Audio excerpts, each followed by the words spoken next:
सम्मानित नागरिकों नमस्कार। मैं प्रवीण मिश्रा उपलब्ध हो गया हूं आज बातचीत करने के लिए कि हमारे पास जब सैपलिंग हम लोग लगाते हैं, सैपलिंग लगाने के बाद सैपलिंग अच्छे से नहीं चल पाते हैं या कमज़ोर हो जाते हैं या फिर ये लेगी होकर गिर जाते हैं। ये क्या कारण होता है और ये क्यों नहीं चलते हैं, इसी टॉपिक को लेकर आज उपस्थित हुए हैं।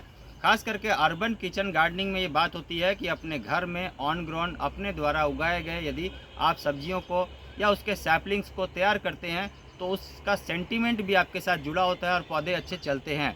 लेकिन ये कहना बहुत आसान है, करना बहुत मुश्किल होता है। जो करते हैं उन्हीं को ये सारी दर्द और दुख मालूम होता है कि ये क्यों नहीं हो पाता है। तो आज इन पूरे दुख और दर्द का निवारण करने के लिए हम लोग आए हैं और बातचीत करने के लिए उपलब्ध हुए हैं कि छोटे और नन्हे सैपलिंग क्यों नहीं चल पाते हैं। तो आइए बात करते हैं। इससे पहले कि आपके पास ये सारी चीज़ें पहुँचे, इसके चरण को देखते हैं कि हम लोग क्या करना चाहिए। ध्यान रखेंगे कि जब भी हमारे पौधे हमारे लगाने को हैं तो हम सबसे पहले बीज डालते हैं। बीज डालने के बाद जो बीज डालने की प्रक्रिया है उसके बारे में बातचीत करते हैं। और बीज डालने के बाद जब ये जर्मिनेशन पर आ जाता है, इस तरह से स्वस्थ और हेल्दी पौधे बन जाते हैं। पौधों को चलाना बहुत आसान है। जैसे कि यदि हम बात करें तो यदि पौधों को न्यूट्रिएंट मैनेजमेंट कर दिया जाए, जब ये जर्मिनेशन का हो गया और 2 पत्तों से आगे अब 4 पत्तों के लिए निकलना शुरू हो गया, इसी स्टेज में पौधों को और भी बेसिक खुराक की ज़रूरत लगती है। वहीं दूसरी ओर यहाँ बात होती है कि पौधों को स्ट्रेंथ मिले, ताकत मिले, एनर्जी मिले, इसके लिए भी हम लोगों ने कुछ डालना ज़रूरी होता है। तो यहाँ डालते हैं सॉइल मिक्स।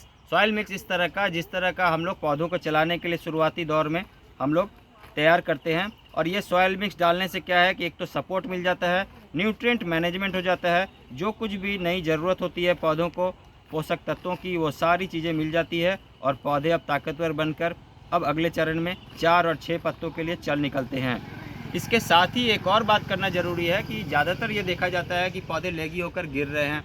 पौधे लेगी होकर गिरने का जो कारण है वो ये है कि शुरुआती दौर में यदि आपने वहाँ पर ज़्यादा मॉइस्चर रखा है, ज़्यादा पानी दे दिया है और पौधों को ज़्यादा पानी शुरुआती दौर में मिलने लगा है, तो वो वेजिटेटिव ग्रोथ ज़्यादा हो जाने की वजह से पौधे फिर लेगी होकर गिरने लगते हैं। इन सभी तकनीक को देखने और सुनने के लिए तरीका ये होता है कि आप जैसे जैसे अनुभव करेंगे ये सारी चीज़ें क्यों हो रही है तो आपको आसानी हो जाएगी। और इसी आसान तकनीक को सीखने के लिए जुड़ना ज़रूरी है। तो आप बने रहें वीडियो में और नई बातचीत और भी सीखते हैं।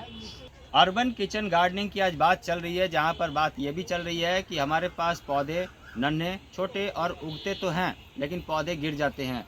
इन गिर जाने की तकनीक को बढ़िया से समझने के लिए हम लोगों ने जो चरणबद्ध रूप से सारी चीज़ों को किया है उसे फिर से एक बार समझते हैं। सबसे पहले आप ये ध्यान रखें कि पौधों को सीजन के अनुसार लगाया जाना ज़रूरी है। जिस सीजन में जो पौधे अच्छे चलेंगे उनको लगाया जाना ज़रूरी है। इसके साथ ही जब पौधे 2 पत्तों के बन गए, ये शुरुआती दौर होता है, बिल्कुल सैपलिंग का एक प्राथमिक स्टेज होता है और इस समय में हमें ओवर वाटरिंग से बचना चाहिए। ओवर वाटरिंग करने से पौधे लेगी होकर गिरेंगे और अच्छे से स्टेब्लिश नहीं होंगे और पौधे जल्दी सड़कर ख़राब भी हो जाएंगे। इससे अच्छा यह है कि जब पौधे जड़ से स्टेब्लिश होने लगे, क्योंकि बीज में ही बहुत सारा ऐसा प्रोविज़न किया होता है, उसके लिए जो ज़रूरत है पोषक तत्वों की वो बीज में ही शुरुआती दौर में उपलब्ध होता है।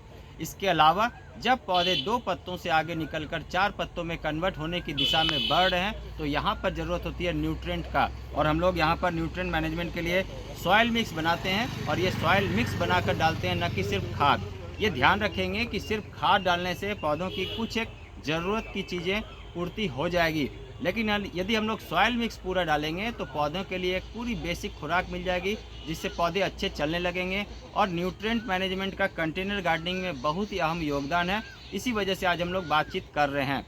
तो अब ध्यान रखेंगे कि ये सारी चीज़ों को हम लोग सॉइल मिक्स डालेंगे। और अब ये सॉइल मिक्स कब कब डालना चाहिए, तो ये सॉइल मिक्स शुरुआती दौर में आप 7 से 10 दिन में या ज़्यादा से ज़्यादा 15 दिन में भी डाल सकते हैं, जब तक पौधे स्वस्थ ना हो जाए, 4 से 6 पत्तों के ना बन जाए, स्टेम मजबूत ना हो जाए और ऐसे पोजीशन में ना हो जाए कि अब पूरा स्टेम मजबूत होकर हम यदि शिफ्ट करेंगे तो ट्रांसपोर्टेशन ऑफ न्यूट्रिएंट की डिफिशियंसी का शिकार पौधे ना हो। क्योंकि यदि अच्छे से स्टेम बन जाएगा, तना अच्छा बन जाएगा, तो फिर जड़ सेट होकर पौधों के लिए सारे पोषक तत्वों की पूर्ति वो मिट्टी से भी करने लगेगा। इन सभी तकनीक के लिए ज़रूरी है कि आप बारी बारी स्टेज वाइज ये सारी चीज़ों को समझें और सीखें। और यदि ऐसा अच्छा लगे तो आसपास के लोगों को भी आप शेयर कर सकते हैं। बात चल रही थी न्यूट्रिएंट मैनेजमेंट, जो कि नन्हे पौधों के लिए जब आप सैपलिंग उगा रहे हैं, लेकिन हम लोग बातचीत करते हैं कि बड़े पौधे हैं उनमें भी कैसे कैसे हम लोग न्यूट्रिएंट मैनेजमेंट कर सकते हैं और अच्छा गार्डन बना सकते हैं, खास करके वेजिटेबल्स गार्डन का, जहां पर शहर में एक और प्रदूषण तो कम होगा, वही दूसरी ओर हम लोग घर से अपने के लिए बहुत अच्छी सब्जियां उगाकर अपने किचन तक भी पहुंचा पाने में सक्षम हो जाएंगे। इन सभी तकनीक के लिए बने रहें और बहुत सारे अच्छे वीडियो लेकर हम लोग फिर से उपस्थित होंगे। आज के लिए इतना ही, फिर मिलेंगे नई जानकारी के साथ। तब तक बहुत ध्यान से रहिएगा। Thank you very much, take care, नमस्कार।